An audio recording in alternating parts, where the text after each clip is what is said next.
నమస్కారం గురువుగారు. గురువుగారు, నేను విన్నాను. నాకు తెలిసినంత వరకు రాజశ్యామల అమ్మవారి ఆలయం ఎక్కడా లేదు. మీ ఆధ్వర్యంలో, మీ అబ్బాయి ఆధ్వర్యంలో నిర్మించడం జరిగింది. మోస్ట్ పవర్‌ఫుల్ అమ్మవారు. అలాగే రాజశ్యామల సహిత నాగామృత లింగేశ్వర స్వామి ఆలయం నేనెక్కడా వినలేదు. ఆ నిర్మాణంలో ఉందని చెప్పారు. అదే ఆలయంలో మీరు ప్రతి అమావాస్యకి అన్నదాన కార్యక్రమం పెడుతున్నారు. ఏంటి సార్ అసలు అమావాస్య రోజు పెట్టడానికి కారణం ఏంటి? పౌర్ణమి రోజు పెట్టొచ్చుగా? నాకు తెలియజేయండి అసలు. మంచి ప్రశ్న అండి. అసలు పూర్వం నుంచి కూడా మా కుటుంబంలో అమ్మవారిని పూజించే వాళ్ళం తక్కువ. తక్కువ. ఓకే. కారణం ఏంటంటే మా నాన్నగారు వద్దు నాన్న చేయొద్దు అని చెప్పేది. ఓకే. నాకు లలిత అంటే బాగా ఇష్టం. కానీ మా నాన్నగారు చేద్దాం. వద్దు బిడ్డ శక్తి బిడ్డ వద్దంటే సర్లే పెద్దవాళ్ళు చెప్పలేదు. ఇతనికి కూడా ఒకసారి చెప్పాను మా అబ్బాయికి కూడా. కానీ ఎందుకో నాకు స్వప్నంలోకి వచ్చిందన్న చేయాలనుకుంటున్నాను. ఓకే బిడ్డ నీకు వచ్చిన చేసే ఆ అనుగ్రహంతో ఏం చేయొద్దంట. అంతే, ఏది అమ్మ సంకల్పంతోనే జరుగుతుంది. ఇక్కడ ఏంటంటే సుమేరు శృంగ మధ్యస్థ శ్రీమన్ నగర నాయకి అని చెప్తాం. అంటే ఏంది, రెండు నంది కొమ్ముల మధ్యలో బంగారు మేరుపడతం పైన అమ్మవారు ఉంటుంది. ఆమె కింద గెలాక్సీ. అవును.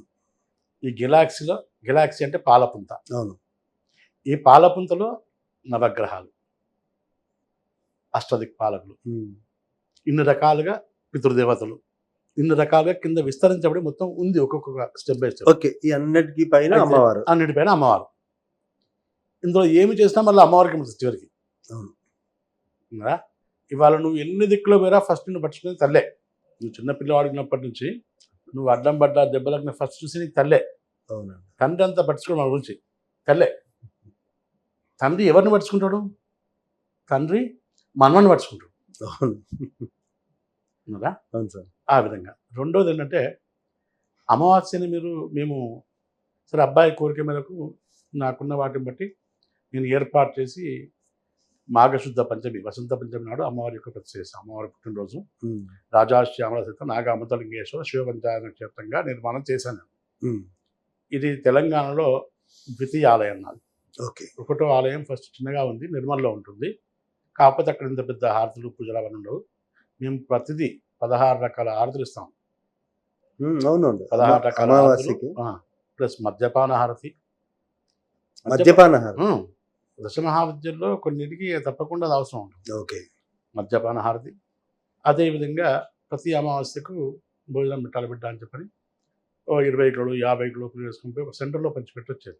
ఓకే. అంటే అమావాస్యకి అదే చెప్తున్నా, పౌర్ణమికి ఎందుకు అలా చెప్తున్నా. నాన్న మరి అమావాస్య పెడదాం ఇంకోటి పెట్టంటే అమావాస్య అమ్మవారికి ప్రీతికరమైన రోజు నెంబర్ 1. నెంబర్ 2 శివునికి ప్రీతికరమైన రోజు. వీటికంటే ముఖ్యం పితృదేవతలకు ఎంతో మంది పితృశాపాలను ఎదుర్కొనే వాళ్ళు ఉన్నారు. ఓకే. ఇవన్నీ కలిసి వచ్చిన రోజు అమావాస్య. ఇందులో మన అదృష్టం బాగుండి సోమవతి అమావాస్య కూడా వస్తుంది ఒక్కొక్కసారి. సోమవతి అమావాస్య అంటే శివుడికి మహాప్రీతి. అవునండి. ఆ శివుడికి ప్రీతి చెందనుకో ఒక 2 తరాల యొక్క పితృశాపాలను చేస్తారు. కాబట్టి అమావాస్య పెట్టినానా అన్న. ఈ విషయాన్ని అనుకోకుండా కొంతమంది వైశ్య భక్తులు ఉండి వాళ్ళు ఉన్నారు. సరే వాళ్ళు ఏర్పాటు చేసుకుని వాళ్ళు మాట్లాడారు. గురుగారు మేము కలవచ్చు. మంచిదేనా, సంతోషం, మంచి పని దాంట. అలా వాళ్ళు ఒక 200 మంది వేస్తారై మనిషి 500 రూపాయలు వేసుకొని అలా మనం వేసేసి ఇప్పుడు నెలకు 3000 మంది 2000 మంది 3500 మందికి భోజనాలు. చాలా ఎటువంటి భోజనం అంటే ఎక్సలెంట్ భోజనం. తప్పకుండా ఒక పచ్చడి ఉంటుంది, ఒక కూర ఉంటుంది, పప్పు ఉంటుంది, రసం కానీ సాంబార్ కానీ ఉంటుంది, స్వీట్ ఉంటుంది, పెరుగు ఉంటుంది. ఒక మంచి సంకల్పం. మేము ప్రతి గ్రామంలో కావాలనే యొక్క సంకల్పాన్ని కూడా ప్రయత్నం చేస్తున్నాము. నిన్న ఊహించకుండా మేము వచ్చేటప్పుడు మా మరదలు ఫోన్ చేసింది. జన్నారం అనే గ్రామం. ఓకే. మంచిర్యాల నుంచి నిర్మల్ వెళ్ళే రూట్లో ఉంటుంది జన్నారం అని. అక్కడ ఉంటుంది. బాబా మిమ్మల్ని చూసి మేము కూడా చేయాలనుకున్నాం. ఎప్పుడు చేయాలంటే అమావాస్య చేయించాలి. అమావాస్య చేయాలంటే అదే ప్రయత్నంలో ఉంటుంది. తప్పకుండా ఏర్పాటు చేయండి. నేను వస్తాను, నేను కూడా మీకు సాయం చేస్తాను సార్. ఓకే. అంటే మన అమావాస్య రోజు కనుక అన్నదాన కార్యక్రమం చేపడితే పితృదోషాలు ఉన్న వాళ్ళకి కూడా కొంచెం తగ్గే అవకాశం ఉంటుంది. మంచి. కాబట్టి అందుకే ఇప్పుడు పితృతర్పణం మొదలైతే అమావాస్య నాడు. అవును. ఉపవాసం ఉండేది అమావాస్య నాడు పితృలకు. అటువంటి రోజు 10 మంది భోజనం పెట్టడం అంటే ఎంత చూస్తాం. మన ఇంట్లో మనం పెట్టలేం కదా. మనం ఒక గ్రామానికి పెట్టినాం. ఇంకోటి ఇక్కడ మనకు కులమతాలతో సంబంధం లేదు. ప్రతి ఒక్కరు వచ్చి భోజనం చేసిపోతాం అక్కడ కులమతం. ఎందుకంటే మనం చనిపోయిన ఆత్మ అనేది రేపు మళ్ళీ జన్మిస్తుంది. ఆ జన్మ ఏ మతంలో ఇస్తుంది తెలియదు మనకు. అవునండి. అది కూడా. అది నా బ్రాహ్మణుగా పుట్టాలని లేదు.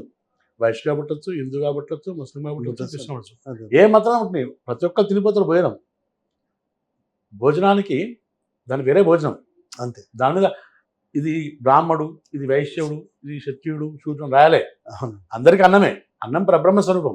కాబట్టి ఎవరి ఆధీనం వాళ్ళది. కాబట్టి ఆ విధంగా అమావాస్య నాడు పెట్టాలనే సంకల్పం అది కంటిన్యూ సాగుతుంది.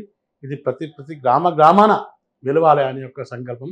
ఒక పుట్టినరోజు, బర్త్డే కాకుండా ప్రతి అమావాస్య ప్రతి గ్రామంలో ఒక 100 మంది సభ్యులు చేయండి. మనిషి 500 రూపాయలు వస్తుంది, 50,000 రూపాయలు వస్తాయి. అవును. 50,000 రూపాయలతోని ఓ 3-4 గంటలు బియ్యం ఇచ్చేసినాం కదా, బ్రహ్మాండంగా బ్రహ్మాండంగా బాగుంటుంది. అట్లా చేస్తే బాగుంటుంది యొక్క సంకల్పం. దీని ద్వారా మొత్తానికి ఉన్న వాళ్ళకున్న దోషాలు కూడా తొలగే అవకాశం ఉంటుంది. అలాగే మన ఆలయం నాది ఆలయాన్ని అంటే మన ఆలయం ఉన్న ప్రత్యేకత ఏంటి?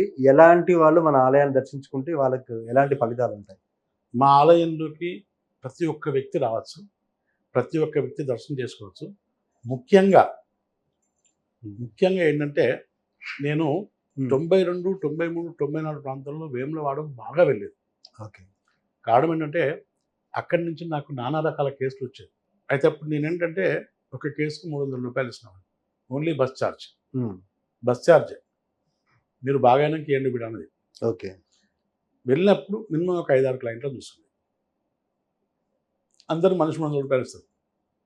6 వచ్చుంటే 1800 రూపాయలు వస్తాయి. 300 పోతే 500 వెళ్తాయి.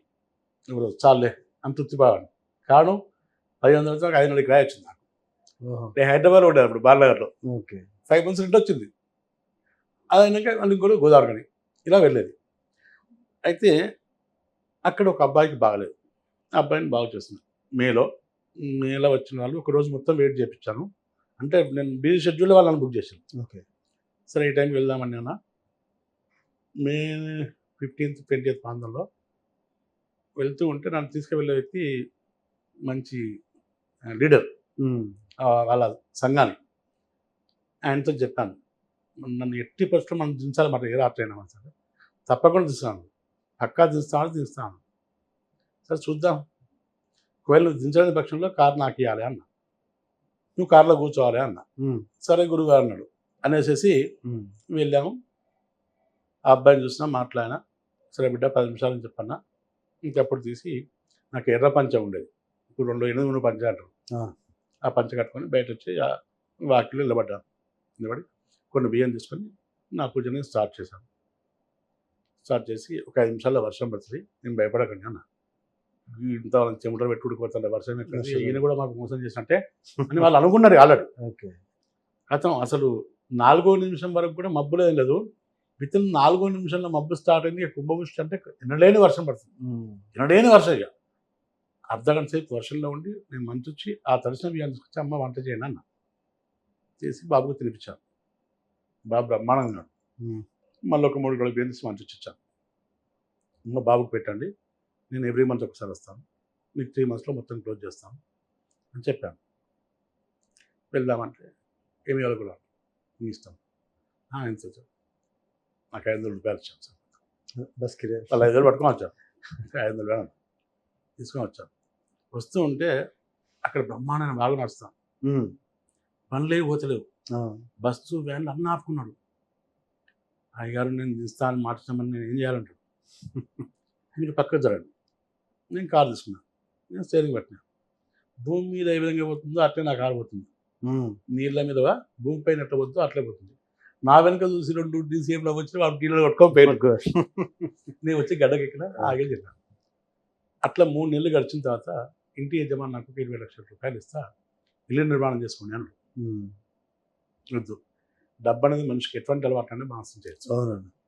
నేను నిర్మాణం చేసిన తప్పుడు మీరు సంప్రదించి నేను ఇల్లు కట్టుకుంటాను, మీరు చేయాల్సింది అన్నదానం చేయండి అన్న. వాళ్ళకేం చెప్పాను, ఇదే దేవాలయంలో హనుమత్ జయంతి చేయండి. వాళ్ళు చైత్రశుద్ధ పౌర్ణిమ పాటిస్తారు. ఆ చైత్రశుద్ధ పౌర్ణిమ వేములవాడలో ఉన్న వైశ్యాస్ మొత్తం అక్కడనే వేలం చేస్తారు. ఓకే. అంతేకాదు దారిలో పోయే వాళ్ళు ప్రతి ఒక్కరు కూడా మినిమం ఒక 10,000 మంది భోజనం చేస్తారు. ఇంకా పెరుగుతూ ఉంది అది. ఓకే. ఇప్పుడు టిల్ కంటిన్యూ. నేను 94 నుంచి ఈ రోజు వరకు ఎవ్రీ ఇయర్ నేనే వెళ్ళి పూజ చేసేస్తాను. నేను అమెరికాలో ఉన్న ఒక 2 సంవత్సరాలు మన శాంతి వెళ్ళి పూజ చేసి వచ్చాను మా అబ్బాయికి. కానీ ప్రతి సంవత్సరం నేను పోతా. ఏ రోజు నాకు ఇది అన్నాడు వాళ్ళు ఇచ్చి పట్టుకొస్తాను. కాబట్టి అన్నదానం చేస్తే మరి నేను ఇల్లు నిర్మాణం చేస్తున్నా అని చెప్పిన సరే అన్నారు. ఫోన్ చేసిండు, గురుగారు ఎప్పుడు వస్తున్నా అన్నారు. ఇల్లు సరే వస్తున్నా. పోయినా పోగా డబ్బులు ఇచ్చాను. నేను ఇంకా చూస్తే 5 లక్షల రూపాయలు. నేను ఊహించలేదు. అదే అంటే వాళ్ళు ఇచ్చిండు. అంటే వాళ్ళు ఒక వాళ్ళకి మంచి జరిగింది. నాకు ఆ రోజు నుంచి ఈ రోజు దాకా వేములవాడ నుంచి నాకు కేసు రాలేదు. ఓకే. కారణం ఏంటంటే ఆ ఆలయంలో పోయి మొక్కినాడు సరిపోతుంది. అట్లా చేతబడి వాళ్ళు కానీ ఎటువంటి వాళ్ళు కానీ మా ఆలయాన్ని దర్శనం చేసుకోవచ్చు. రాజశ్యామల అంటే అందరూ ఏమనిపిస్తారంటే ఓన్లీ రాజకీయ పరంగానే అనుకుంటారు.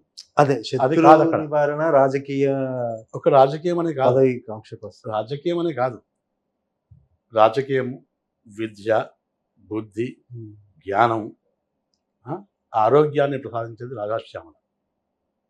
ఇంకా మనం ఏది కోరుకుంటే తల్లి ఉంది, తల్లి ఏదైనా ఇస్తుంది, తల్లి ఏదైనా ఇస్తుంది, తండ్రి ఆలోచిస్తాడు అంతే. అదేవిధంగా ఆ తల్లి మనకి ఏదైనా ఇస్తుంది. అందులో ఏంటి నాగా అమృతలింగేశ్వర అన్నాం. అమృతం అంటే అమృతం తాగినవాడు జరా మరణం లేనివాడని. అవును. అభిషేకం చేసినట్టు అమృతంలో మాత్రం నిలువ ఉన్న చెడుని తీసేస్తుంది. సంతానం నేనుగా సంతానం. ఇప్పుడు చెప్పాను నేను, అందరు నా సంతానమైన వాళ్ళే నా దగ్గర వచ్చిన వాళ్ళు ఎవరు పెరగాలి. నేను ఒక్క కాను పంటే ఒక్క కానుతో ఆఫ్ చేసుకోవాలి. రెండో కాను పోయినాకో ఇంకా వాడు జీవించాలంటే లెక్క. అంతవరకు ఆ ప్రతి అమావాస్య కూడా భోజనం అనేది పెడుతుంటే 10 మంది మనం పెట్టలేము. టోటల్లో కొనిపించి మీరు పెట్టాం అనుకోండి, అప్పటికి ఆ దేవత ఆ తండ్రి తల్లిదండ్రులు తృప్తి. Nice sir. నిజంగా కూడా చాలా పవిత్రమైన ఆలయం, పవిత్రమైన సంకల్పం. ఎందుకంటే అమావాస్య రోజు అందరికీ అన్నం పెట్టడం, అలాగే ఒక ప్రత్యేకమైన ఆలయ నిర్మాణానికి మీ సంకల్పం నిజంగా జరగాలని, ఆలయం త్వరలో కంప్లీట్ కావాలని మనస్ఫూర్తిగా ఇప్పుడు బాబు కూడా దశమహావిద్య అంటే 10 రకాల అమ్మవారిని పెట్టాలనే ఆలోచన. ఓకే. అది కూడా ఆలయం అది కూడా ఆలోచన చేస్తున్నాను. సంకల్పం. నాకు కొన్ని డబ్బులు వస్తుంటే ఫస్ట్ ల్యాండ్ చూసుకుంటే అదే పనిలో ఉంటాను. అది కూడా ఓకే. మీ సంకల్పం ఫలించాలని మనస్ఫూర్తిగా కోరుకుంటూ ధన్యవాదాలు సార్. ధన్యవాదాలు.